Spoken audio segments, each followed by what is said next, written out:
Olá, sejam todos muito bem-vindos. Estamos começando agora um super episódio do Politiquei.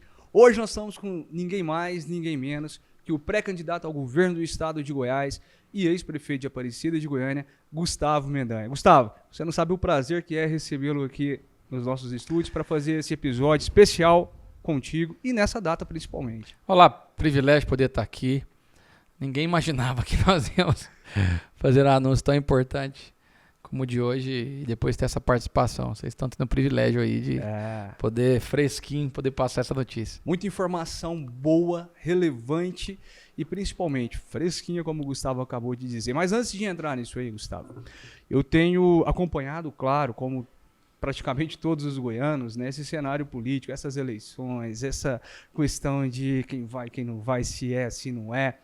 E antes de entrar em todos esse aspecto, tem muitas pessoas nos assistindo, principalmente do interior do estado, Gustavo, que queria conhecer um pouco mais sobre a sua história. O que você acha da gente começar por ali, claro, já, então, batendo um papo a respeito disso? Você que manda. Eu, particularmente, claro, antes de conversar com qualquer um dos nossos convidados, costumo ler um pouco sobre a história das pessoas e fiquei curioso com alguns fatos, né? Vamos lá. Principalmente com algumas missões que você andou fazendo fora do país. Mas agora nós vamos chegar nesse tema aí. Vamos lá. Gustavo, como é que você então veio parar aqui na política? Você já vem de uma família de políticos Sim. também? Como é que você construiu? O meu pai, ele candidatou a primeira vez em 82, certo, justamente no ano que eu nasci. Ele não venceu as eleições. Depois, foi aquele mandato tampão, foi 6 anos, né? Sim. E ele veio a disputar novamente em 88 e sagrou-se eleito vereador. O primeiro mandato do meu pai foi como vereador. Depois ele disputou as eleições novamente e perdeu as eleições. Certo. E engraçado que ele perde as eleições para vereador com pouco mais, se eu não estiver equivocado, 300 votos. Daí 2 anos ele vem candidato a deputado estadual e se consagra como o terceiro mais bem votado com 27 mil votos válidos. Foi reeleito como deputado, depois ele perdeu 2 eleições. E foi meu pai que foi buscar o Maguito para ser candidato a prefeito em Aparecida. E nesse momento eu sou inserido na política. Sim. Através das mãos do meu pai e de Maguito. Um jovem ainda, um menino, com 23 anos. Eu disputei, tomei posse com 24, porque eu faço Sim. aniversário em outubro. Sim. E a minha carreira começa como vereador. 2 mandatos, fui secretário no primeiro mandato, presidente da Câmara 2 vezes, prefeito reeleito. Prefeito reeleito e reeleito com a grande aprovação ali do eleitorado, com a grande porcentagem de votos, né? Com mais de 98% dos votos válidos, não é isso, Gustavo? Foi destaque em cenário nacional.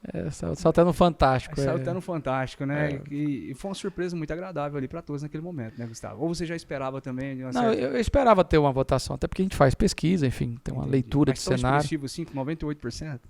E isso surpreendeu. A gente imaginava ter 91%, 92% dos votos válidos.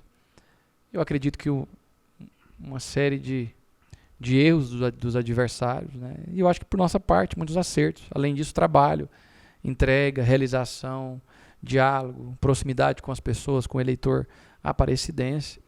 E mais do que uma eleição, acho que foi um momento que nós blindamos, assim, momento que a cidade vivia. Então, de fato, o cidadão aparecidense, o orgulho que passou a ter de sociedade e coroou com a votação extraordinária.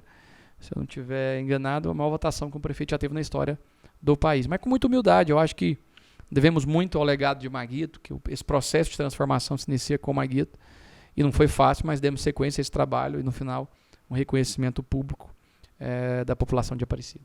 Sim, Gustavo, com certeza, foi uma surpresa, eu acho, não só para vocês, mas para todos que assistiram ali esse episódio, inclusive transmitido aí em rede nacional, um prefeito tão jovem, né, com uma aprovação monstruosa, vamos dizer assim, ali naquelas eleições. Só que hoje o desafio é diferente, nós estamos falando agora de uma eleição a nível estadual.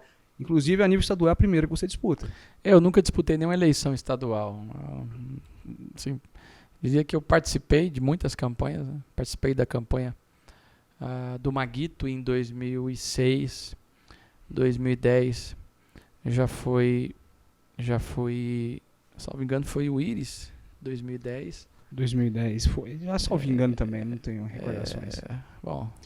Mas assim, sempre participou de uma maneira... 2010, eu acho que foi o Íris, 2014, já foi... O Íris novamente?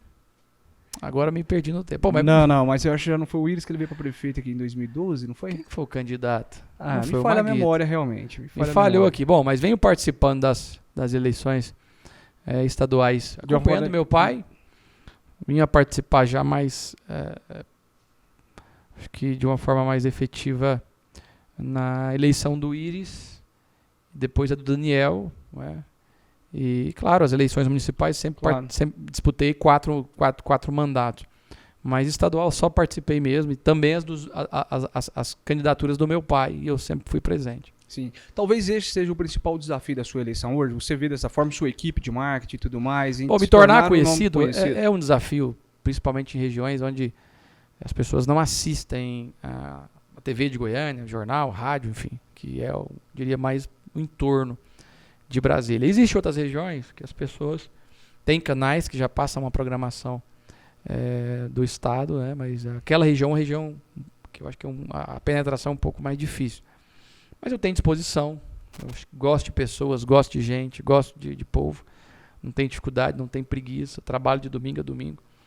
E a partir dessa musculatura que a gente vem ganhando, com outros partidos que vão chegando, com novas candidaturas de deputado, a gente vai fortalecendo o projeto.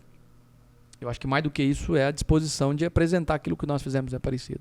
Devagarzinho a gente vai tomando espaço, eu não tenho dúvida que nós vamos chegar em condições reais de ganhar as eleições. Certo. E antes de entrar então nesse assunto, né, que é sobre a sua gestão como prefeito de Aparecida, hoje foi um dia marcante, principalmente para a sua pré-campanha, né, onde foi aliançado ali um projeto junto ao Republicano, né, consolidando assim uma chapa majoritária, né, onde o João Campos vai ser ali o seu candidato ao Senado. Qual que é a importância, então, dessa aliança nesse momento para a sua pré-campanha e para esse projeto, Gustavo Mendes? Eu acho que a oposição se fortalece, né, quando a gente consegue retirar um partido que estava com o atual governador. Certo. Para mim, pessoalmente, é um ganho de um partido que tem um tempo de televisão considerável, que tem uma chapa proporcional com grandes quadros, grandes nomes. Agora cabe a mim e ao João conversando, dialogando para que nós possamos trazer todos para esse projeto. E fora isso, o João Campos. O João Campos é uma pessoa extraordinária, pessoa que tem mais de 20 anos de vida pública, 5 mandatos como deputado federal, um nome que chama atenção, por ser sempre uma voz muito combativa, uma voz em defesa do povo brasileiro, do povo goiano. Um homem que não tem uma mácula, não tem uma mancha no seu currículo. Um delegado de polícia, uma pessoa que vem ao longo da sua carreira como um grande constitucionalista e que vai poder colaborar muito, né? Acho que agrega muito valor, agrega experiência. É uma pessoa que eu conheço muito bem, que tem os mesmos princípios que eu tenho. Defendemos valores que são peculiares, nós que somos cristãos, da família, enfim, de princípios que norteiam a fé cristã. Então, o João se junta a um time com 5 partidos, mas chega já com peso. Eu acho que com a musculatura que faltava. O João vai trazer credibilidade e eu e o João juntos nós vamos ter muita competitividade. Ô, Gustavo, você pode falar um pouco mais dos bastidores de como foi formada essa aliança? Quando começou esse diálogo, né? Por que o nome João Campos? Foi uma questão mais ali de oportunidade, de insatisfação do João com a base do Caiado ou não? Veja, o governador atual tem uma tese de ter várias candidaturas. E mesmo antes da minha filiação ao Patriotas, o João vinha tendo conversas comigo Constantemente. constantes, né? E antes mesmo da minha filiação, nós tivemos uma conversa muito franca um com o outro. E ele disse que se dependesse dele e ele pudesse ter essa escolha, que ele estaria caminhando junto comigo. E eu disse da minha predisposição de poder tê-lo junto comigo. E começou todo um diálogo dele com o presidente nacional, o deputado Marcos Pereira, com os seus pares, né, de filiados, principalmente pré-candidatos, de alguns prefeitos. E o João, acho que, primeiro, vê a possibilidade dessa caminhada junto ser algo produtivo para ele e também para mim, né? E alguns dias atrás, a gente viu realmente que o Marcos, que é uma pessoa extremamente de palavra, uma pessoa muito coerente, né, e disse para o João que teria esse poder de escolha. O João mostrou para ele que ele teria que ter realmente alguém que fosse único, fosse exclusivo. E nesse momento o João tomou uma decisão, consultando todos os pares, enfim, a maioria dos candidatos, dos pré-candidatos a deputado federal e deputado estadual declinaram em estar andando comigo. Nós temos alguns nomes que, nesse momento, não, enfim, estão, né, numa outra candidatura, mas acho que cabe a mim, e eu sou jeitoso, o João também de trazer todos eles para caminhar junto. Até o dia 5 de agosto nós vamos conseguir, eu tenho certeza, unir os republicanos, unir num projeto que vai fazer bem para Goiás e principalmente para o povo goiano. Perfeito. Na política, normalmente ganha quem erra menos, né, Gustavo? E aí foi uma... política, o Braga diz que política é uma série de erros e acertos. Quem errar menos e, claro, quem acertar mais, vence as eleições. E eu vou dizer até, acho que nunca disputei uma eleição estadual, acho que eu tenho errado em algumas questões, mas eu não sei o que acontece, né? Eu sou uma pessoa que tenho muita fé, eu acho que Deus tem me guardado, porque realmente, desde a minha candidatura, da minha reeleição de prefeito, que eu sofro ataques, e nunca abalou, né, essa questão com as pessoas, com a população. E a cada dia que passa, a gente vê que a gente vai crescendo, eu diria, numa velocidade considerável, e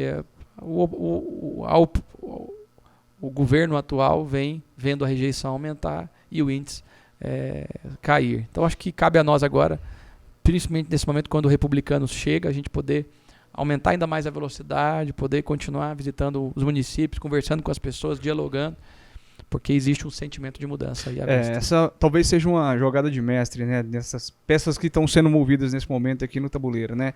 Uma jogada onde, querendo ou não, enfraquece o adversário, né? Ele diretamente ligado nisso aí, e também fortalece, claro, sua base agora de apoio, né, Gustavo? Sim, eu acho que quem ganhou foi a oposição. A gente retira um partido que estava lá acomodado e a gente ganha tempo de televisão e mais do que isso, um quadro extraordinário que é o de João Campos.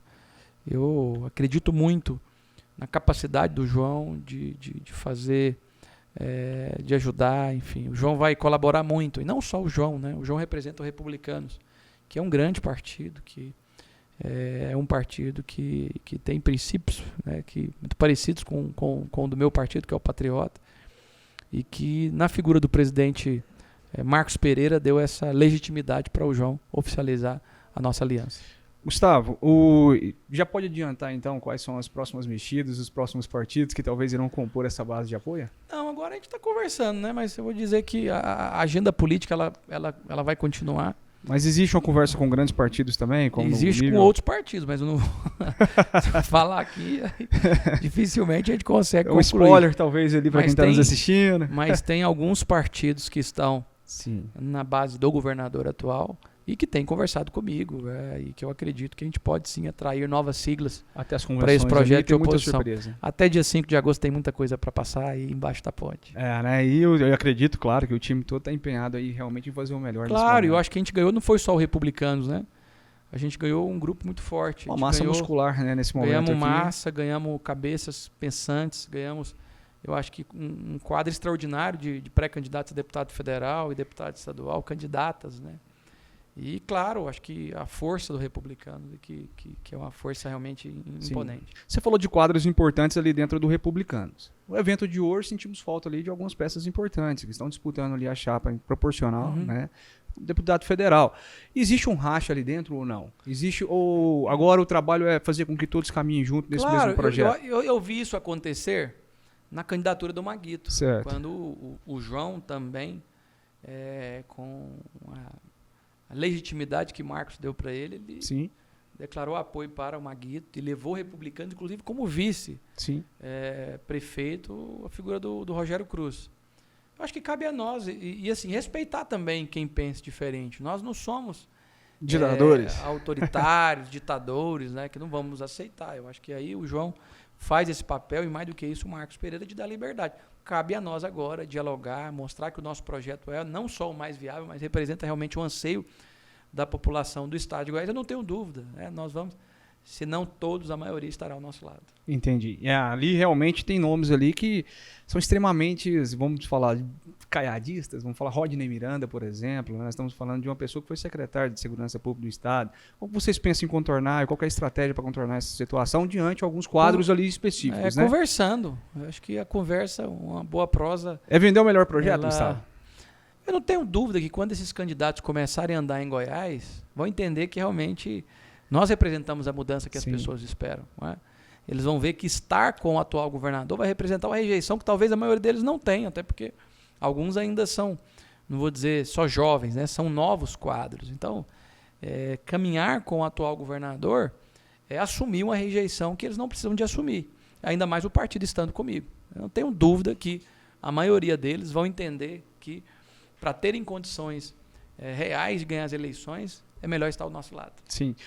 Falando então especificamente, né, de governador Ronaldo Caiado, aonde você vê ali como os principais pontos fracos, vamos dizer assim, desse adversário nessas eleições? Além, claro, do enfrentamento que houve, uma rejeição muito grande que ele teve por parte da pandemia, mas aonde mais você vê que realmente ali dá para ser explorado como ponto fraco nesse governo? É muito simples. Eu acho que ele sabe falar muito bem, é um grande orador, mas como gestor ele não mostrou a que veio.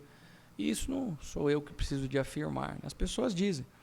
Nós perdemos um bom senador para ter um governador regular para ruim. Então, acho que quem perdeu com isso foi o povo goiano, que deixou de ter um senador que conseguia, de alguma forma, fazer uma defesa contundente do nosso estado. E como governador, ele patinou muito, né? Brigou muito. Ele brigou com todo mundo, brigou com o presidente Bolsonaro, ele brigou enfim, citar nomes aqui não, mas ele não conseguiu convergir. Sim. E eu, enfim, acredito que na política a melhor arma que nós temos é o diálogo. Né?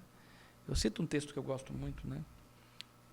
Mateus capítulo 5, versículo 9, a Bíblia diz que bem-aventurado os pacificadores, porque eles serão chamados filhos de Deus. Eu creio muito nessa bênção de quem trabalha para unir, para pacificar, para convergir. E nós temos um governador que não sei porquê, mas ele trabalha com outra perspectiva, né? E por isso talvez ele não consegue agradar as pessoas. Ele não consegue fazer justiça social, ele fez o Estado parar. E quando um Estado, uma máquina para, ela deixa de avançar, ela está retroagindo. Então o Estado de Goiás, esses últimos 4 anos, retroagiu muito. Nós precisamos de fazer essa máquina voltar a andar, nós precisamos de evoluir, nós precisamos de modernizar, nós precisamos de fazer uma gestão inteligente, eficiente, que propicie desenvolvimento, que propicie novos negócios serem atraídos para o nosso estado, que propicie qualidade de vida, uma boa saúde, uma boa educação, espaço e oportunidade para as pessoas na cultura, no esporte e voz. Né? As mulheres necessitam ter a voz, os jovens. E hoje nós temos um governador que é realmente autoritário, essa é a palavra, né? Ele se acha dono do Estado, acha dono da polícia. E nós não somos um feudo. Sim. E nós precisamos de, nesse momento, lutar pela liberdade. E é por isso que eu renunciei 3 anos, quase 3 anos no conforto de um mandato para poder lutar por um povo. E eu luto pelo Estado de Goiás. Perfeito. Gustavo, nós estamos falando de chapas, então, majoritária, e ali está faltando um nome para o vice, né? ainda. Você pode adiantar, talvez, como é que tá também essas negociações ali? Bom, eu confesso que não avancei e nem comecei nenhum diálogo com relação à vice. Mas existe alguns nomes já que eles estão pensando? Não, eu acho que eu sonho com alguns nomes, mas nesse momento agora, nós necessitávamos de ter um partido para agregar. Agora eu acho que vamos trabalhar um pouco e vamos deixar essas costuras, esses diálogos com relação à vice mais para o final.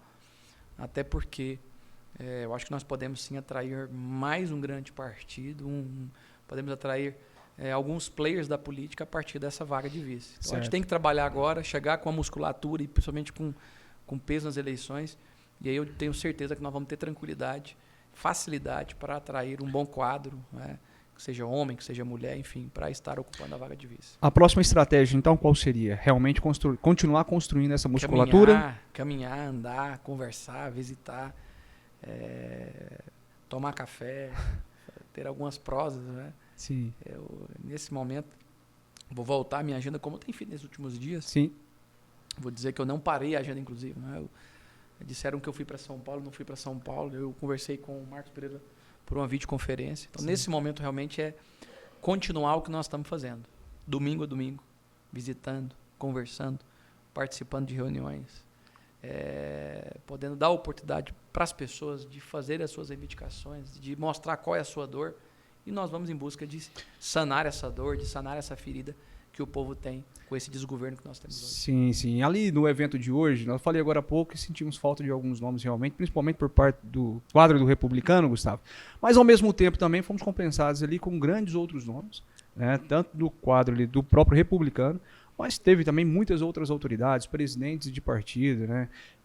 Vi também, por exemplo, grandes autoridades religiosas compondo ali realmente essa aliança, ou abençoando, né, essa aliança e com a promessa realmente de seguir junto desse trajeto, nesse novo caminho aí. Qual que é a importância disso, principalmente do peso dos evangélicos, dos cristãos, dos católicos, ali tinha padres também ali discursando, inclusive ali no seu evento e tudo mais, mas a importância então desse público para a tua campanha, Gustavo? Eu acho que independente da religião, independente do credo religioso, ou de não ter religião, as pessoas vão votar. Sim, sim. E eu acredito que nesse momento a gente tem realmente uma posição das pessoas que têm fé de participar da campanha pública. E ali nós tivemos alguns quadros importantes do Estado, de pessoas que têm trajetória, que têm história, que têm liderança e que já declinam apoio à minha pré-candidatura e a pré-candidatura do João, das nossas candidaturas. O que é muito válido. Eu acho que a partir de agora a gente tem que fazer isso, visitar as igrejas, visitar os sindicatos. E eu tenho visitado os sindicatos rurais, visitar as associações comerciais e que têm um peso. Aliás, eu vou dizer até que a minha pré-campanha, e principalmente eu acho que essa vontade das pessoas de me conhecer e de daqui a pouco de votar, né? Não tem ainda, não podemos falar nem de voto, mas de querer indicar voto em pesquisas, se dá muito por conta dos empresários. Empresários que foram penalizados, que sofreram amargamente um governo que não teve sensibilidade. Eu acho que até mais do que a sensibilidade, equilíbrio, né? No momento ali que as pessoas estavam passando dificuldade, algumas vendo as suas contas não terem condições de serem pagas, elas foram protestar. E o governador, com todo o desequilíbrio que é uma característica peculiar dele, ele dispensou as pessoas de votarem nele. O que é lamentável, né? Não respeitar a crítica, não respeitar as pessoas que pensam diferente. Então, esse momento, o que as pessoas mais querem é serem ouvidas. O que as pessoas mais querem é ser notadas. E é uma característica minha de político, né? Eu vou dizer que o que mais me deixou feliz ao longo dos meus anos como gestor não foi fazer discursos para grandes massas, não foi grandes obras, realizações que são importantes. O que mais me deixa feliz é de ver uma vida transformada. Eu poderia aqui contar alguns testemunhos de pessoas que nós conseguimos assistir através da Secretaria de Saúde, através da Secretaria de Educação, da Assistência Social, e que essas pessoas tiveram as suas vidas transformadas, né? Ou foram curadas, ou foram cuidadas. Eu acho que a função do político nesse momento é de cuidar, de proteger. A minha função, enquanto um gestor, era de ser pai, acima de tudo, de ser alguém que acolhia bem, que cuidava. E esse sentimento nós não vemos do atual governador. Ele não tem sensibilidade, acho que até porque não passou talvez o que eu passei quando nós enfrentamos uma situação difícil, Aparecida. Meu pai foi morar em Aparecida por falta de oportunidade, por falta de opção. Meu bisavô era muito rico e teve muitos filhos e foi dividido. Acabou que meu pai, quando casou, já não tinha uma condição financeira. E escolheu Aparecida por falta de opção, por não dar conta de pagar um aluguel ou comprar um imóvel em Goiânia.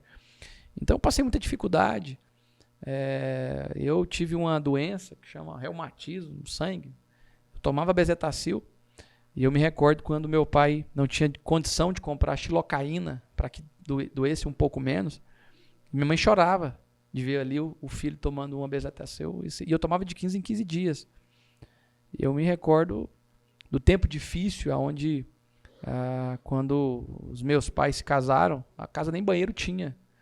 Então, assim, eu passei muita dificuldade, muito mais criança, né? Depois meu pai, graças a Deus, se tornou um empreendedor, depois foi trabalhar na prefeitura e entrou para a vida pública. Eu estudei em escola pública, eu me orgulho de ter estudado numa escola que, aliás, foi meu xodó enquanto fui prefeito, que chama O Pequenino.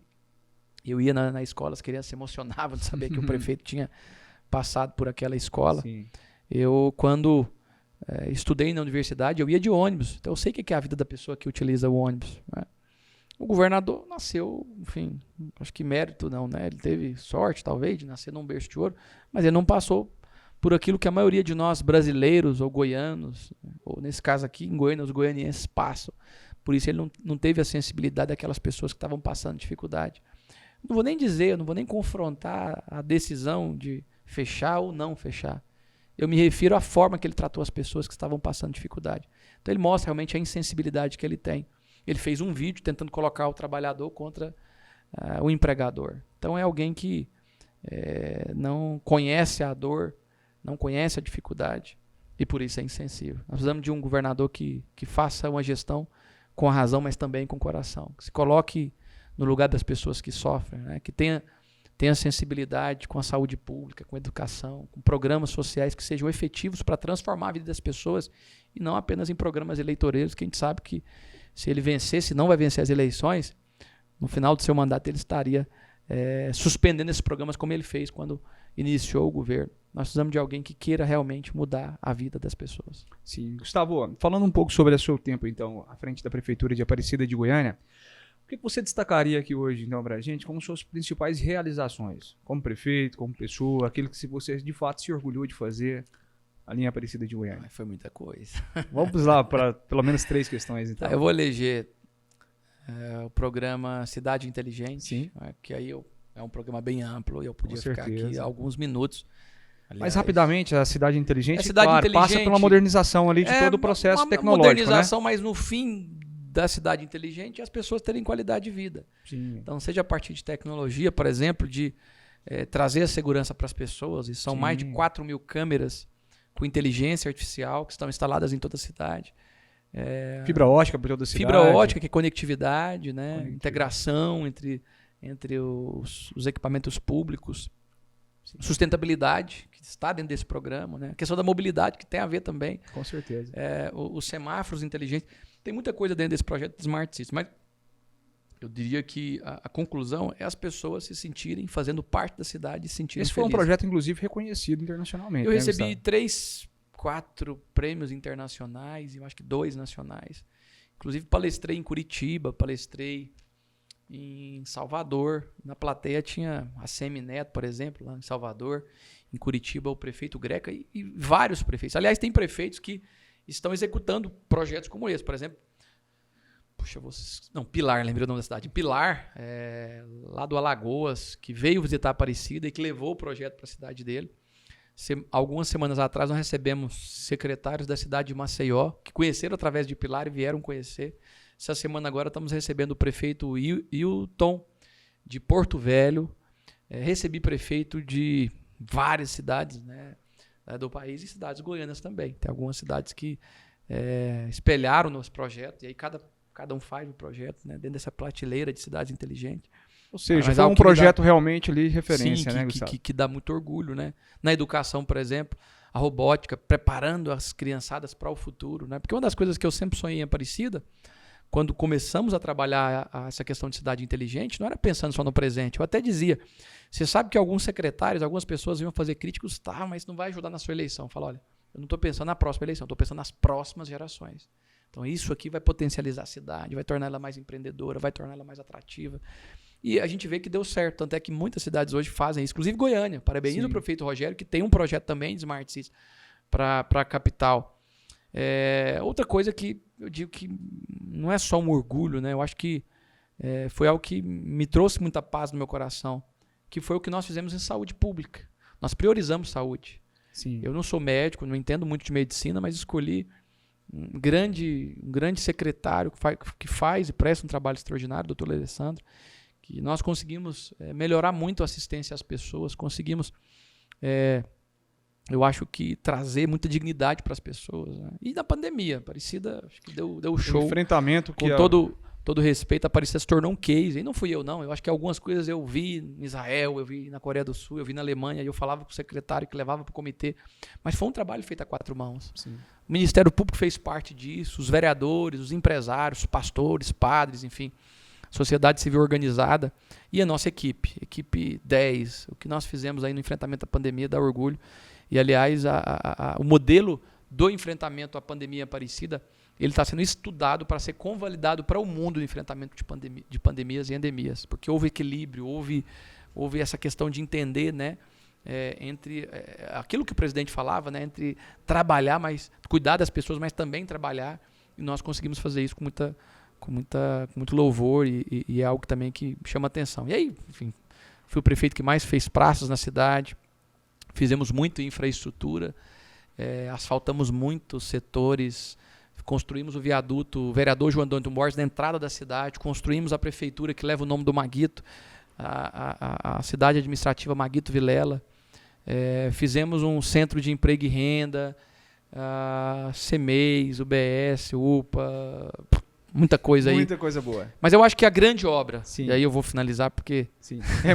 São muitas obras. A grande obra eu acho que foi a humanização. A gente Certo. tornou a cidade de Aparecida uma cidade humana, onde as pessoas tinham e se sentiam cuidadas. Eu acho que isso é fantástico, mais do que qualquer obra física. Nessa história construída até esse momento, história de Gustavo Mendanha, qual que é o papel e a relevância, né, de Maguito Vilela e Íris Rezende nessa trajetória, Gustavo?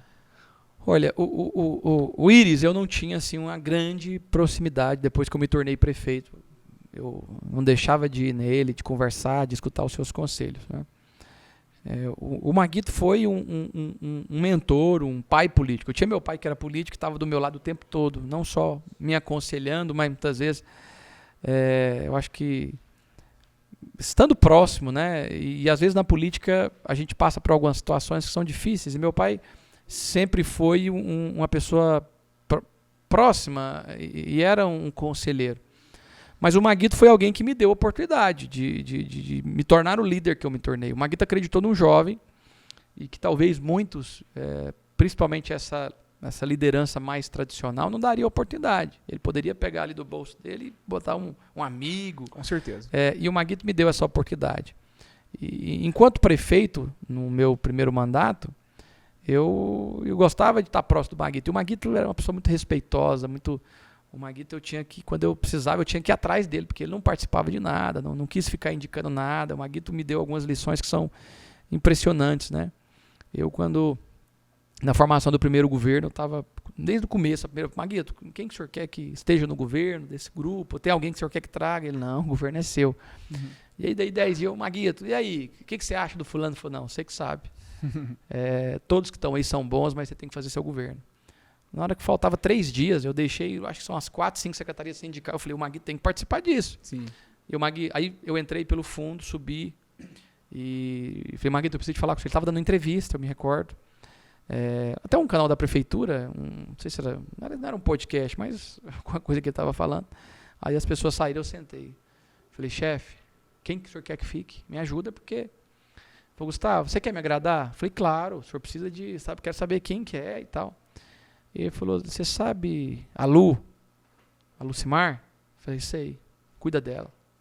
Você sabe a Mariazinha? Até faleceu vítima de Covid. Falei, sei, cuida dela. Cuida das pessoas simples. Porque essas turmas que são secretárias, essas pessoas, todos eles fizeram um bom trabalho, mas eles não precisam. Essa turma mais simples precisa do... Olha só. Então o Maguito, assim, me deu uma lição. O Maguito era muito humano. E foi um grande amigo, né? E eu fui um confidente do Maguito, eu sempre estive ao lado dele.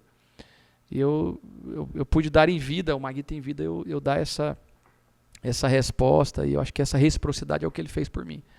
Quando, na minha reeleição, o Maguito entubado, e Maguito, as pesquisas ele começava, eu licenciei do cargo de prefeito, vim para Goiânia, larguei a campanha Aparecida para trabalhar por ele. Em gratidão, em tudo aquilo que ele representa para a cidade, em amor.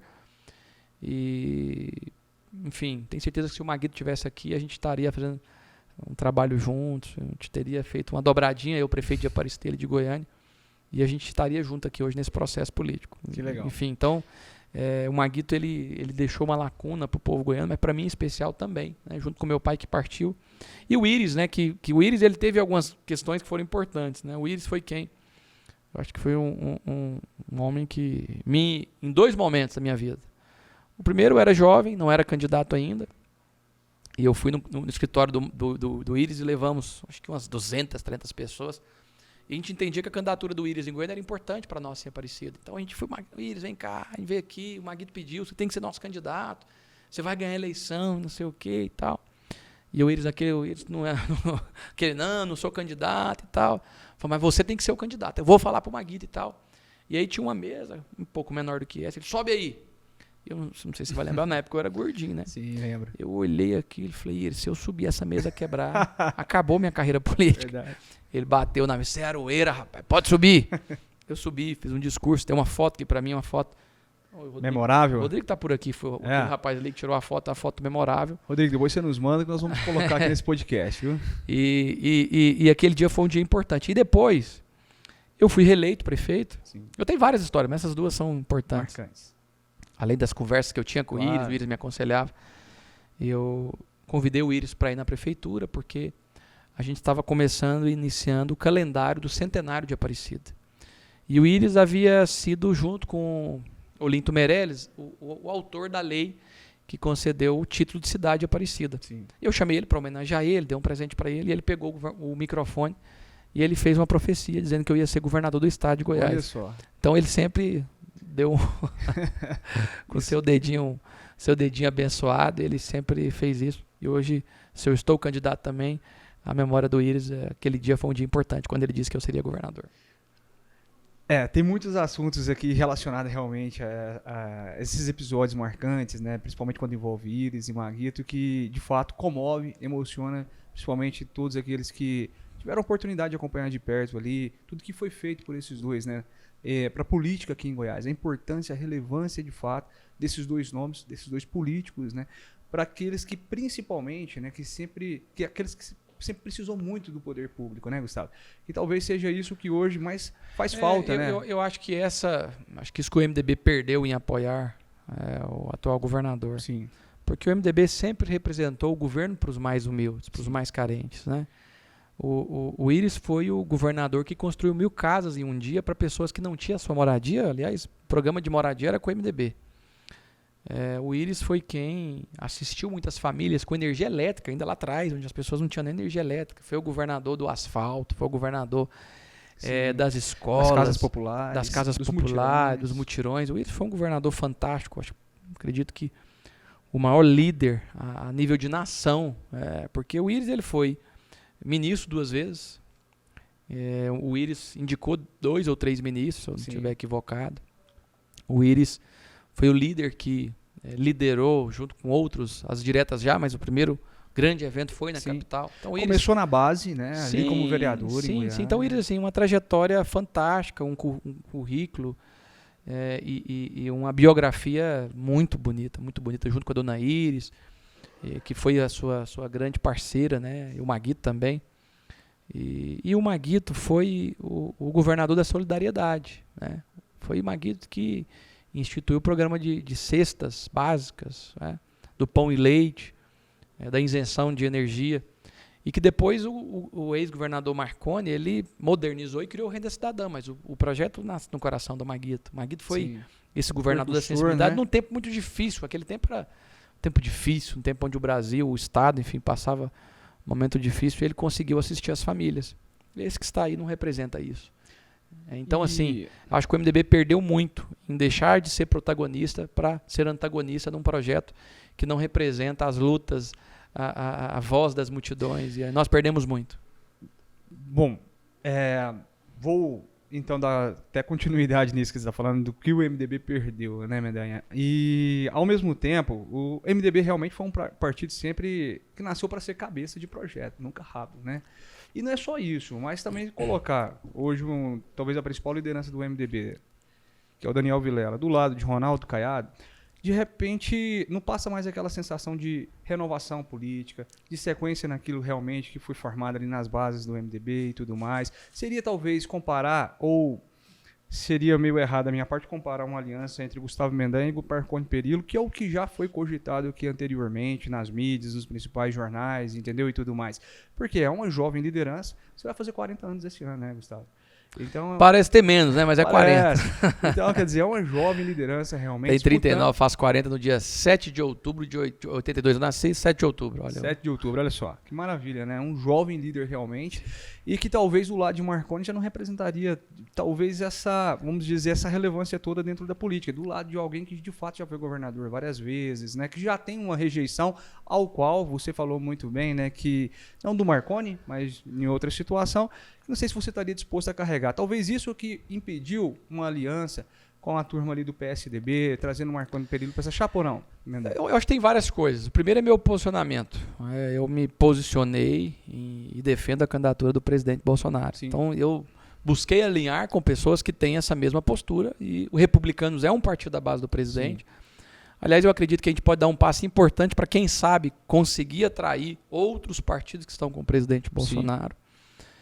Eu respeito o Marconi, nunca ajudei ele, nunca votei, mas respeito. Eu acho que teve alguns avanços quando ele foi governador, mas nesse momento eu me posiciono realmente como um jovem e que busca nesse momento, acho que criar a própria história. Você se sente preparado para liderar realmente o Estado, Gustavo? Eu me sinto preparado para liderar esse novo momento que nós vamos viver no Estado de Goiás e no país. Nós passamos por uma série de dificuldades, a pandemia impôs aí um problema sério de saúde, mas junto vem uma série de outros problemas que estarão afetando nossa população a partir dos próximos meses, anos.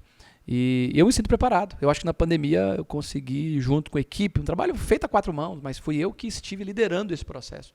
Eu me sinto pronto, não só por ter administrado uma prefeitura, como é a Prefeitura de Aparecida, que tem 8% da população do estado de Goiás, mas mais do que isso, pela sabedoria que Deus me deu. Sim. Acho que esse momento nós precisamos de homens que tenham sabedoria.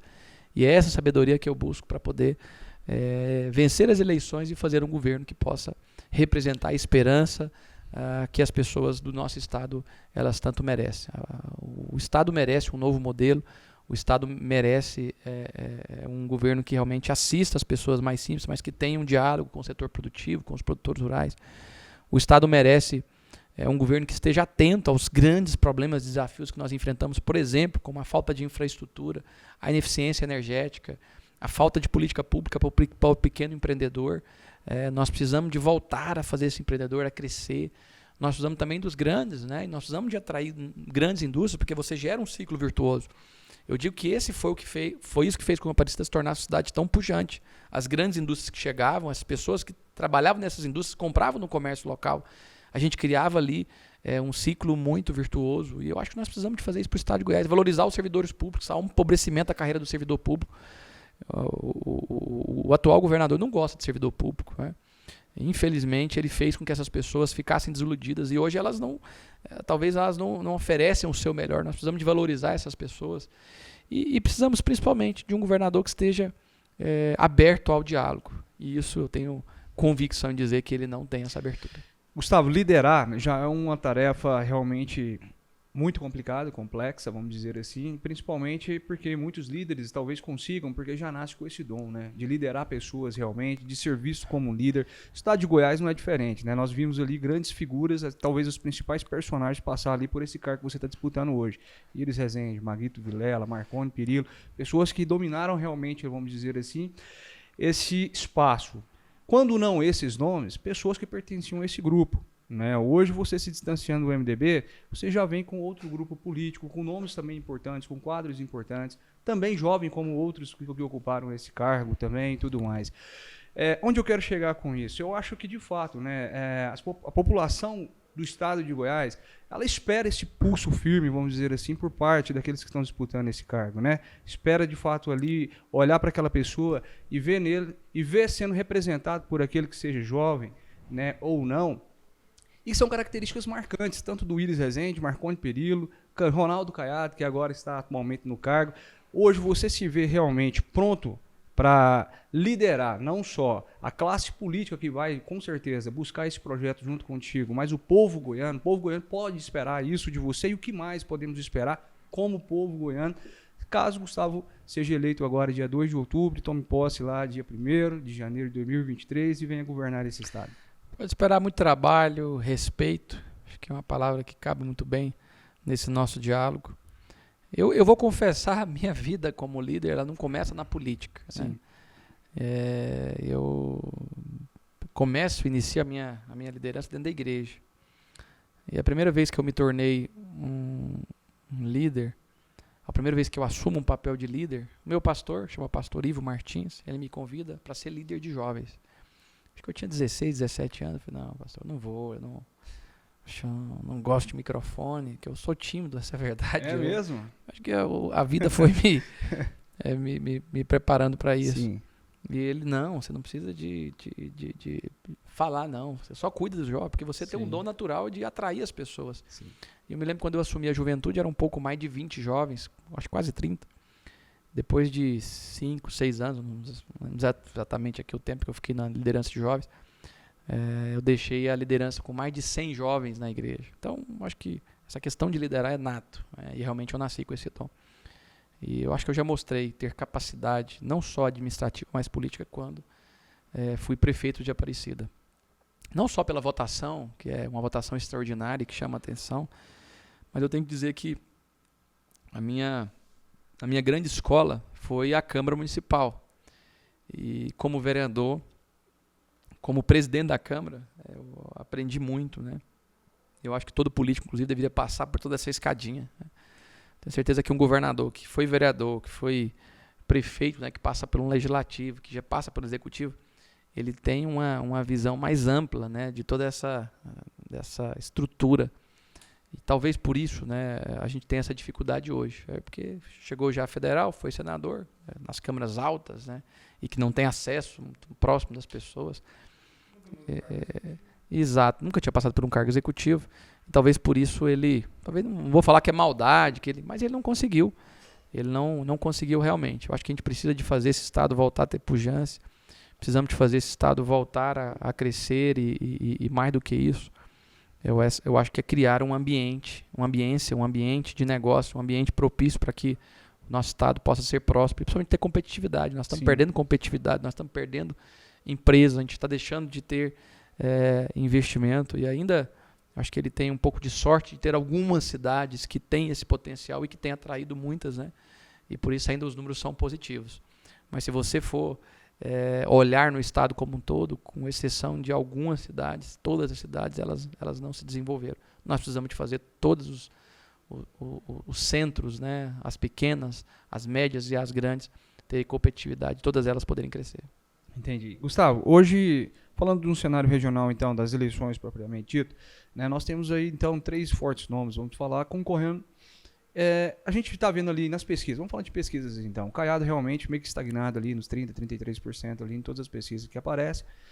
E agora, Gustavo Mendanha e Marconi Perillo meio que polarizando ali entre segundo e terceiro lugar, né? Vamos dizer assim. Talvez este seja o seu principal hoje adversário nessas eleições? Não, ou não? Não. Eu só tenho um adversário. Meu único adversário é o atual governador. Eu tenho muito respeito por todos os outros candidatos. Eu acho que é importante a candidatura de todos eles. Mas o meu foco, eu realmente vou trabalhar para mostrar, primeiro, acho que o que não foi feito, mas principalmente os caminhos que nós poderemos ter se eu estiver à frente do Palácio das Esmeraldas a partir do dia 1º de janeiro. Certo. Olha, você que está nos acompanhando até agora, quero agradecer aqui a sua participação. Nós recebemos muitas perguntas, Gustavo, quando nós falamos que você iria participar. Selecionamos alguns que eu vou fazer agora há pouco, mas quero pedir a você que compartilhe bastante esse vídeo com os amigos. Gustavo é pré-candidato ao governo do estado, com certeza você já ouviu falar nesse nome, se não, está aqui sendo construída uma história bacana nesse momento. Então acompanhe o episódio, compartilhe, se inscreva aqui no nosso canal do YouTube, siga lá também o Gustavo nas redes sociais, vamos acompanhar o dia a dia aí desse pré-candidato para saber e também, claro, te ajudar a decidir na hora do voto, né? Isso é importante. Politiquei, Gustavo, ele está servindo como uma espécie de ferramenta para as pessoas de fato conhecerem, né? Todos aqueles que são pré-candidatos a algum cargo eletivo esse ano. Então já entrevistamos bastante pessoas, convidados especiais aqui também. É uma honra, com certeza, aqui a sua participação em nosso programa. E uma das perguntas que mais chegou até a gente ali pelo Instagram, na hora que abrimos a caixinha ali de perguntas, Gustavo, foi o que o senhor mudaria na gestão de Ronaldo Caiado em Goiás, né? Pegamos essa especificamente, mas sempre o que o senhor faria de diferente do governador, onde o senhor poderia melhorar. Acho tanta coisa que eu poderia falar. Talvez vamos falar de áreas, então, onde você de fato acha que merece uma maior atenção assim que você assumir o governo, caso seja eleito. Eu acho que nós devemos fazer mais parcerias públicos-privadas. Certo. Então, esse tema você poderia englobar saúde, educação, infraestrutura. Aliás, nós temos um programa de governo que nós vamos apresentar, que é a PPI, Programa de Parcerias de Investimento, onde o empresário goiano ele poderá fazer algumas obras, né, infraestrutura, e ter o abatimento no ICMS que ele paga todos os meses ou todo ano para o Estado. Legal. Com isso a gente vai possibilitar agilidade, eficiência, não só em manutenção de algumas rodovias, nós vamos propor isso para alguns empresários, como também as estradas vicinais, que são estradas importantes, principalmente para os produtores rurais, e que tem aí um grande nível de desperdício por conta de serem estradas de terra, muitas vezes sem manutenção do Estado, ou eles mesmos fazem, o Estado não faz. A gente vai possibilitar fazer esse investimento e ter o abatimento no ICMS.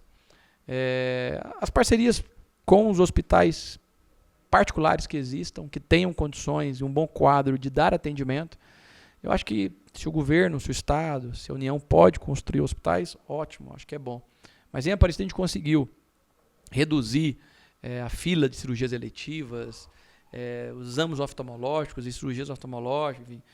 A maternidade, por exemplo, a gente tem uma parceria, né, com o hospital privado. Eu acho que essa é uma forma de a gente poder resolver um pouco do problema.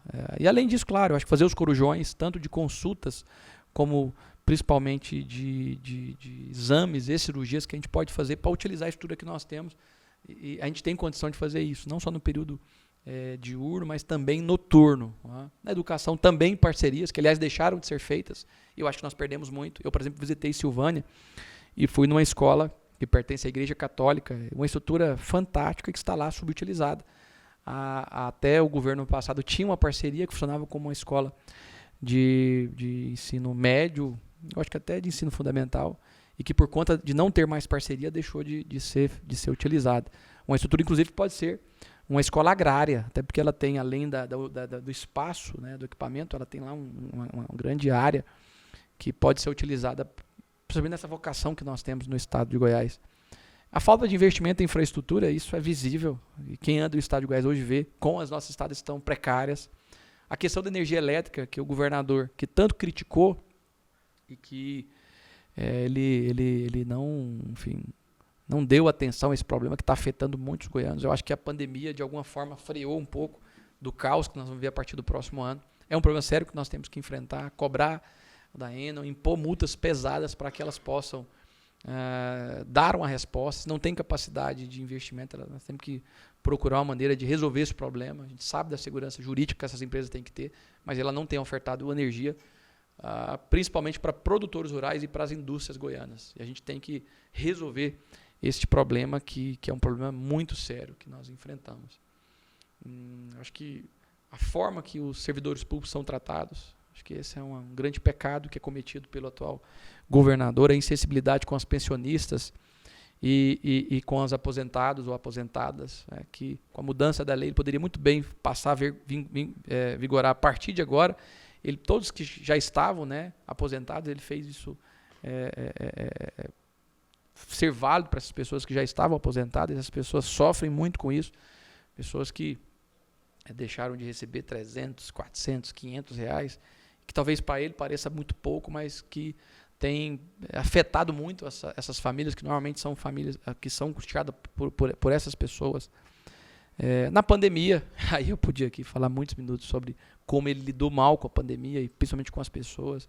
Esse jeito truculento, acho que é algo que realmente nós goianos estamos cansados de ser tratados dessa forma. Então tem muita coisa que eu poderia apontar. Agora eu vou dizer que acho que algo que eu vejo que é muito penoso é a falta de diálogo com todos os setores, com as pessoas realmente não são ouvidas por este governo, e não só pelo governador, acho pelo governo, por aqueles que estão ocupando esses espaços. Então trazer equipe que seja de Goiás, goianos que sejam qualificados, e nós temos grandes quadros no nosso estado, ou pessoas que vieram há muito tempo, que estão no estado de Goiás. Nós precisamos de fazer um governo para os goianos com os goianos. Eu acho que isso foi algo que ele errou, Eu até imaginava que no primeiro ano ele faria isso, depois, devagarzinho, até agora estão aí.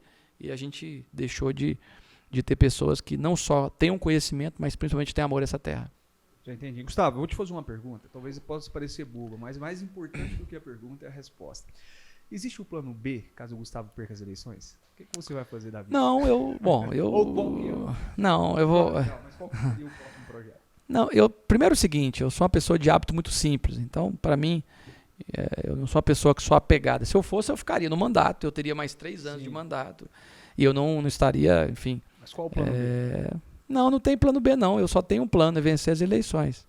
Eu não resposta sou... realmente que talvez todos nós esperávamos. Eu não sou, não é só de ser positivo, não, eu sou uma pessoa que trabalha no foco. E o plano A, B, C, D, E, F, G, H, I, J, L, M, N, O, P, Q, R, S, T é vencer as eleições. Gustavo vai vencer as eleições. Nós iremos vencer e vamos trabalhar junto para vencer as eleições. Certo. Tem tudo sendo feito e construído para isso. Gustavo, se a gente analisar hoje a proporção de pessoas que conhecem no estado de Goiás, né, o atual governador Ronaldo Caiado, e a mesma proporção que conhece, claro, Gustavo Mendanha, claro, a mesma não, desculpa, né, mas a proporção que conhece Caiado e a proporção que conhece Mendanha, é claro que existe uma diferença muito grande nesse momento, né, Gustavo? Deve existir pesquisas internas, alguma coisa nesse sentido que te mostre esses números. Eu tenho apenas 29% de pessoas que me conhecem bem e eu tenho praticamente 1/4 das intenções de voto. E claro, se forem considerar aonde eu fui gestor e fazer uma pesquisa, vai ver que o meu índice de aprovação ou de satisfação das pessoas é altíssimo. E é isso que eu quero no estado de Goiás. Voto também. Ou intenção de voto. Então, aonde eu fui gestor, as pessoas me aprovam e aprovam com louvor. Se nós formos considerar essa métrica, essa proporção para o estado, a gente vai ver que o atual governador, que tem mais de 90% de conhecimento... Com 33% de intenção de voto. Essa é a aliança que eu queria fazer, sim, né? Sim. A minha aprovação ela é altíssima de quem me conhece, de fato. Então, o que eu preciso agora é me tornar conhecido. E, claro, estou andando muito, domingo a domingo, conversando com as pessoas através das redes sociais, né? Ocupando meu tempo realmente em visitar todo o estado, as cidades que são polos, cidades menores. Eu vou fazer isso até as eleições. O grande desafio, então, hoje não é nem convencer o eleitorado, é se apresentar para o eleitorado, né? Eu acho que tem uma região, aquilo que eu disse, que é o entorno. Né? Ali eu tenho um pouco mais de dificuldade, porque realmente as pessoas não têm conhecimento, enfim. E até eu diria até interesse, porque se sentem abandonadas. Então, elas estão na região do nem Brasília, nem Goiás. E eu acho que ali é um lugar que a gente vai ter que trabalhar mesmo e visitar e conversar, entrar na casa das pessoas. Agora, no estado como um todo, é impressionante o sentimento que nós temos hoje. Sim. O sentimento anti o governo. Isso acho que a gente já consegue talvez o principal índice realmente que a gente consegue enxergar a rejeição daqui a pouco do atual governador vai ser maior que a intenção de voto, eu não tenho dúvida. Já entendi, perfeito. Então quer dizer que o principal desafio, claro que agora, é todos trabalharem em equipe para levar o nome do Gustavo Mendanha a toda a população do estado de Goiás. O desafio, né? é ter humildade, é saber que, claro, a máquina ela tem a sua força, mas que não é imbatível. Nós vamos conseguir vencer as eleições com muito trabalho e não tenham dúvida que antes mesmo das convenções, eu não tenho dúvida, se nós não tivermos empatado, nós vamos estar muito próximo disso, se não estivermos na frente. E para quem está nos assistindo agora, que quer conhecer um pouco mais sobre a sua história, Gustavo? Primeiro eu me convido aqui para interagir comigo nas redes sociais, quem não me segue ainda. Sim. Gustavo M. Mendanha, Instagram, Facebook, Twitter, site, gustavomendanha.com.br, vai conhecer um pouco da minha história. Sim. E eu sou essa pessoa simples, de hábito simples, sou casado, pai de 3 filhos, sou cristão protestante, sou formado em educação física e quase graduei em direito, marquei o direito. Sou um jovem sonhador e que sonha em servir. Acho que a política ela é feita para servir e só vale a pena quando a gente consegue transformar a vida das pessoas. O que eu fiz, o trabalho que nós fizemos em Aparecida é o que eu quero fazer no estado de Goiás. Perfeito. E suas origens, inclusive, são dos interiores do estado, né? Sim, papai nasceu em Unhas, lá na Goiabeira, e minha mãe é da cidade de Iporá, terra do Muladeiro. Olha só, que maravilha, hein, Gustavo? Sim, então, e eu já nasci em Goiânia, embora os meus pais, quando casaram, já foram para Aparecida, então foi falta de opção, não tinha maternidade em Aparecida. Entendi. Mas de registro eu sou goianiense. Era vizinho, então só veio aqui em Goiânia para nascer. Minha mãe, quando ela veio para Goiânia estudar, sim, ela veio morar na Vila Nova, que aliás meu pai trabalhava no laticínio lá em Porá e veio atrás dela, apaixonado. Aí casaram e foram para Aparecida de Goiânia já no primeiro dia. E eu nasci, eu acho que meu pai casou em 78, salvo engano, 79. Eu já nasci em 82. E, enfim, meus pais já moravam em Aparecida. Fui nascer na Vila Nova porque minha mãe estudava lá. E, aliás, dentista, quase tudo era na Vila Nova. Me lembro de garoto, acho que adolescente já, Certo. indo lá na Vila Nova porque o dentista que era amigo dela, aquele negócio todo. Entendi. Porque ela estudou na Vila Nova por muitos anos. Seu pai foi uma figura muito marcante na sua vida, né, Gustavo? Inclusive, Demais. você houve uma perca muito recente. Demais, né? cara. Meu pai era um homem do caráter. Eu digo que pode existir ou existido pessoas igual ele, mais honesto que ele, mais correto, mais... Meu pai era um homem, a Bíblia fala de alguns homens que têm um caráter irrepreensíveis. Meu pai é um desses. Meu pai é um homem irrepreensível. Eu nunca vi meu pai falar um palavrão. Meu pai era um homem que não conseguia guardar raiva. Meu pai...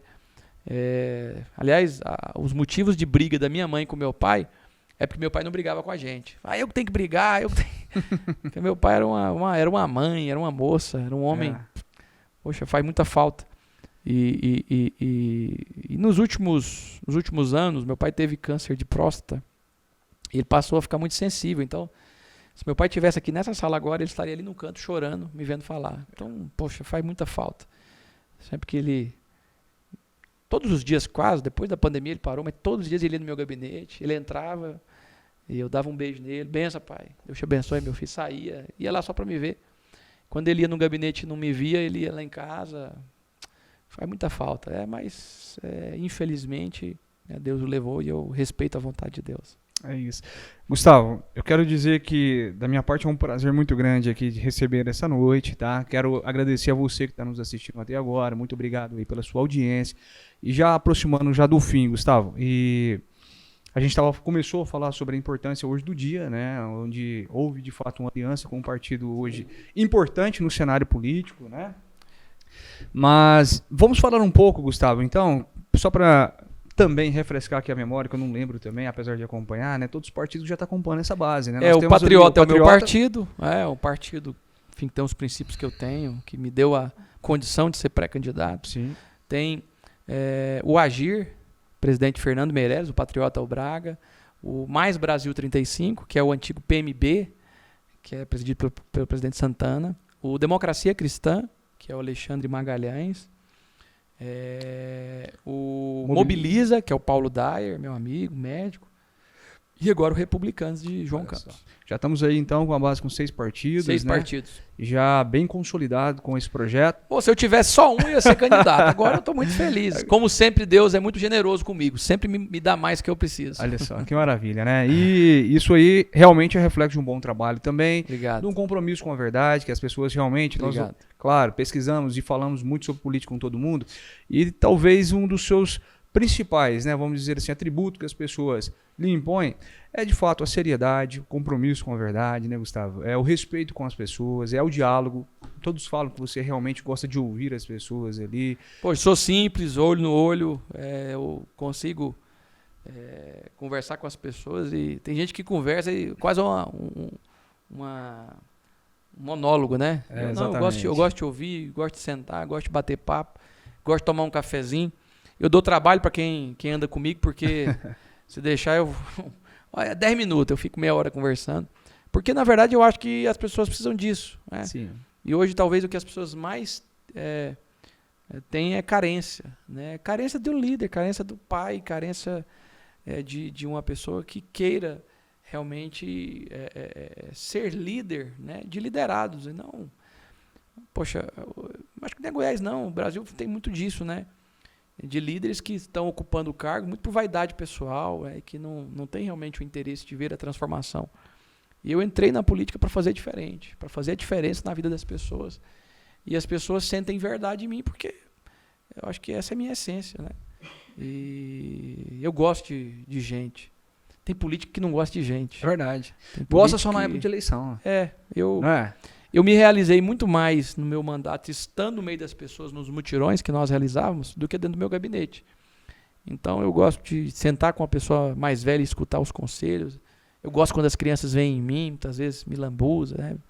Eu acho o máximo poder estar no lugar e as pessoas reconhecerem meu trabalho, porque eu acho que essa foi o que eu me propus quando eu entrei na política, fazer a diferença.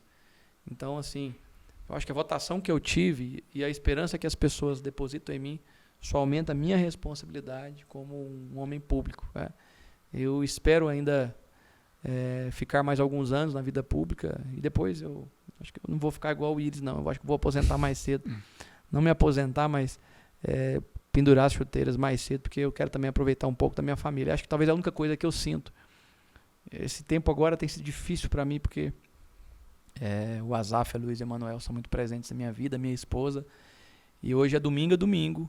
E às vezes esse tempo é a única coisa que eu sinto, sabe? Porque eu sou um homem de família e, poxa, eu sou apaixonado pelos meus filhos, pela minha esposa. Então, não sei, eu acho que minha vida útil na política não vai ser tão longa como de alguns políticos. Não. Tá certo, principalmente comparando com a do Íris, né? Que foi realmente... O Íris é o Highlander, né? Mas a vida dele era política, né? Ele realmente sentia prazer. Acho que é bom a política, né? E todos nós, independente de estarmos ou não em cargos públicos, nós podemos ser políticos. Sim, acho que a política nunca vai se afastar. Sim, e eu acho que hoje tem uma coisa legal, né? Que é o senso crítico das pessoas. Antes, é verdade.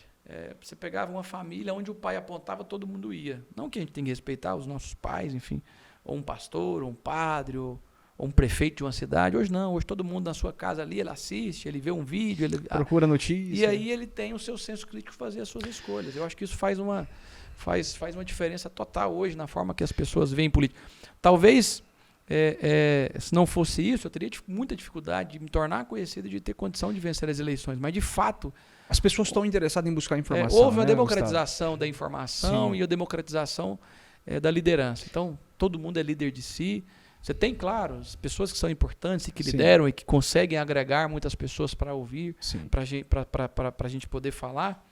Mas as pessoas hoje ela têm esse senso, né, de ouvir, falando, esse cara aqui, realmente, ele fala o que é verdade. Não, isso aqui... Então, acho que isso democratizou muito, né?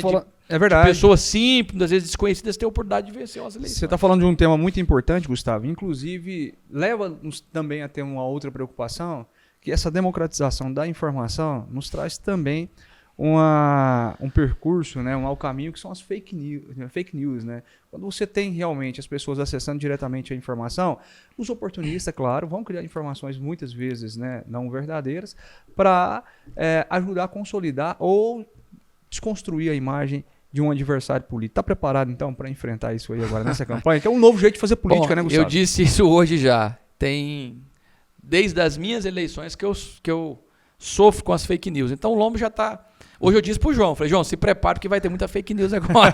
Essa pergunta tinha que ter sido feita pro João. Eu já estou preparado e tranquilo com relação a isso. Beleza. Gustavo, eu quero agradecer então mais uma vez. Muito obrigado mesmo pela sua participação. Poxa, agradeço. Nós vamos encerrar neste momento aqui o nosso podcast, mas antes não poderia deixar de abrir o espaço para você falar diretamente com o nosso público, né? Não pedindo o voto, que não é o momento, mas o apoio, né, Gustavo, a quem está nos assistindo. Eu queria primeiro agradecer a oportunidade de estar aqui. Eu acredito muito na imprensa tradicional, mas também sei quanto é importante essa novo modelo de fazer aí jornalismo, de levar informação e levar conteúdo. Sim. E quando eu sinto que realmente tem verdade, enfim, eu vou ficar à vontade, eu participo, independente de quantos seguidores tenho. Eu já fui o primeiro de alguns podcasts, então assim, eu sou muito tranquilo com relação a isso. Muito bom. E claro, aproveitar você que está me assistindo, você que não me conhece ainda, que passasse a me seguir nas redes sociais, conheça um pouco do nosso trabalho, e principalmente da vontade que nós temos de fazer diferente. Uma política séria, uma política que vá de encontro aos anseios da comunidade. Uma gestão inteligente, eficiente, que possa transformar a vida e possibilite o estado de Goiás voltar a crescer. Eu sei que Goiás pode mais e nós vamos trabalhar para isso. Muito obrigado. Muito obrigado a você que nos acompanhou até agora. Isso foi só um pouquinho de um jovem que quer ser governador do nosso estado aqui em Goiás. É o estado que nós tanto amamos. Então fique atento realmente a todas as informações. Venha passar a participar um pouco mais, né, a contribuir aí realmente para a construção de um estado mais justo.